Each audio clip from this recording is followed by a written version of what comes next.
Patris et Filii et Spiritus Sancti.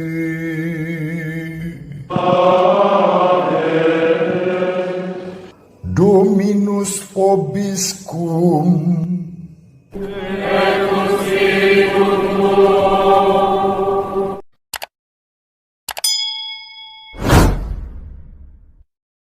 Sahabat peradaban kasih yang terkasih, selamat berjumpa dalam Renungan Harian bersama saya Romo Alois Budi Purnomo PR dari Kampus Ministry Unika Sugio Pranoto Semarang.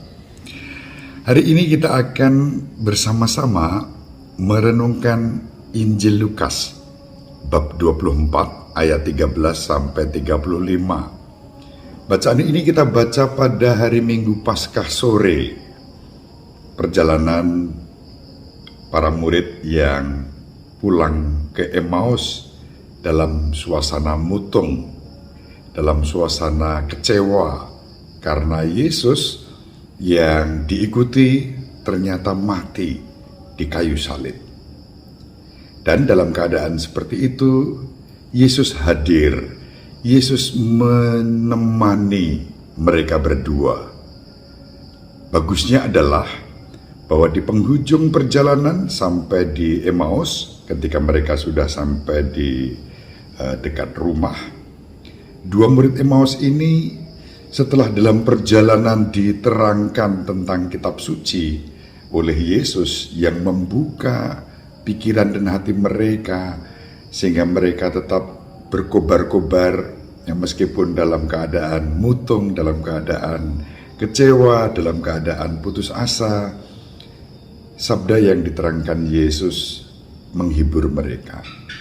Tetapi lebih dari segalanya adalah ketika mereka dengan terbuka mempersilahkan sosok pribadi yang ternyata Yesus, yang tadinya tidak mereka kenal dalam perjalanan itu, mereka mempersilahkan Yesus singgah.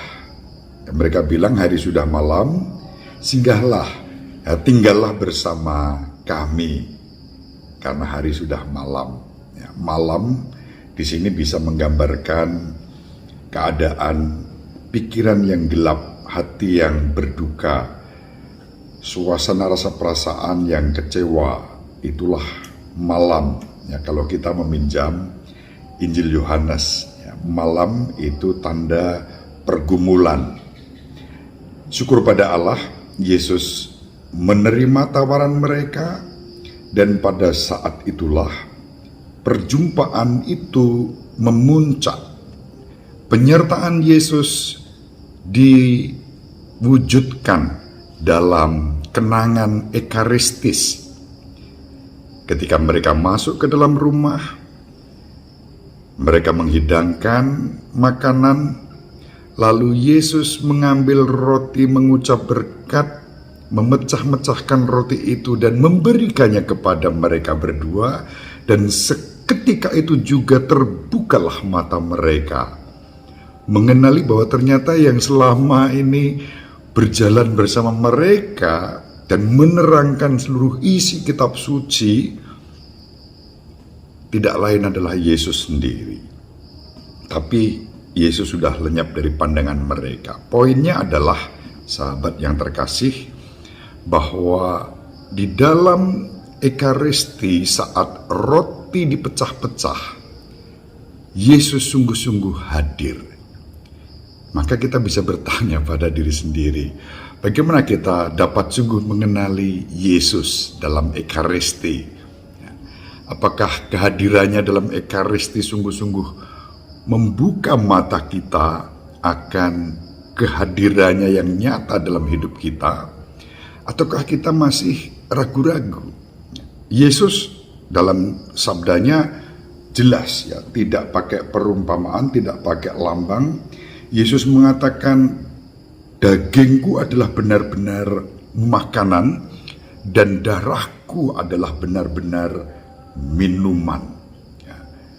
Makanlah dan minumlah, karena barang siapa makan dagingku dan minum darahku, ia tinggal bersama aku. Itu yang dikatakan Yesus kepada para murid bab 6 ayat 55 sampai 56 dalam Injil Yohanes.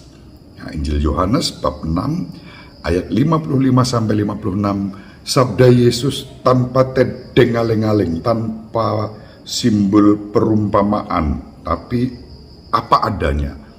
Dagingku adalah benar-benar makanan, darahku adalah benar-benar minuman. Dan itu, sahabat, yang kita kenang di dalam perayaan Ekaristi. Setiap kali kita merayakan Ekaristi, kita menghadirkan Yesus yang memberikan tubuhnya dan darahnya sebagai makanan dan minuman kita. Kata-kata konsekrasi yang diucapkan oleh seorang imam yang memimpin perayaan Ekaristi, imam mempersembahkan Ekaristi itu dalam nama Kristus Sang Kepala, mengulangi kata-kata konsekrasi yang diucapkan Yesus pada perjamuan malam terakhir. Inilah tubuhku yang diserahkan bagimu, ambillah dan makanlah.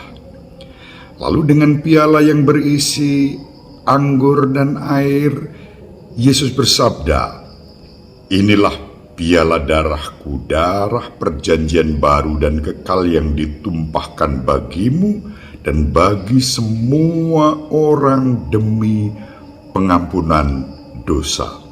Lakukanlah ini sebagai kenangan akan daku. Sahabat yang terkasih, jelas, lugas, tanpa tedeng aling-aling, Yesus menegaskan betapa pentingnya Ekaristi bagi kita sebagai murid-muridnya. Maka kalau kita mau seperti dua murid Emmaus, tetaplah bersama kami. Salah satu cara terbaik adalah ketika kita merayakan Ekaristi. Setiap kali kita merayakan Ekaristi, kita menyambut tubuh dan darahnya, atau sekurang-kurangnya menyambut tubuh Kristus dalam komuni suci, dalam sakramen Maha Kudus. Saat itulah kita membiarkan Yesus tinggal bersama kita. Yesus menyatu dengan kita. Yesus menjadi asupan rohani, rezeki bagi kita. Sahabat yang terkasih, semoga kita semakin menyadari betapa pentingnya Ekaristi bagi kehidupan kita. Ekaristi menjadi daya kekuatan yang menyelamatkan.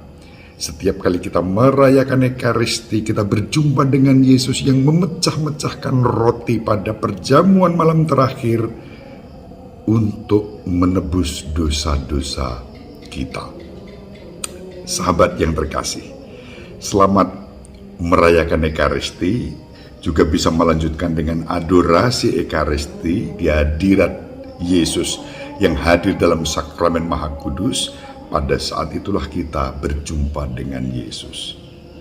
Dengan kekuatan Ekaristi, sahabat yang terkasih, malam-malam gelap kehidupan kita, keadaan-keadaan mungkin kita mutung, mungkin kita kecewa, mungkin kita putus asa karena merasa ditinggalkan Tuhan. Lalu pada saat itu kita mengalami perjumpaan dengan Tuhan yang membuat hidup kita dikobarkan lagi untuk melayani, untuk berbagi berkat di tengah umat dan masyarakat.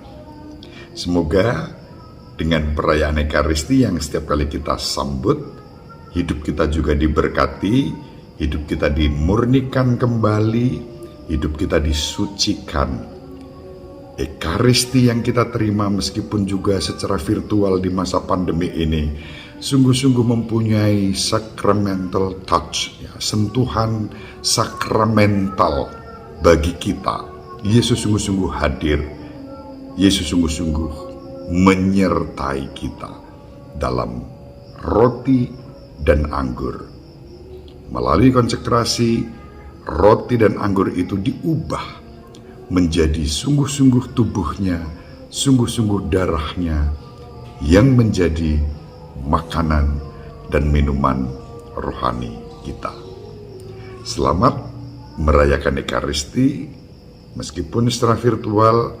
Syukur pada Allah, kita sambut Yesus dengan sukacita. Ibu Maria selalu merestui dan mendoakan kita. Bapak Yusuf melindungi kita dengan doa-doanya. Kita saling mendoakan satu sama lain. Tetap bahagia, tetap semangat melayani Tuhan dan sesama.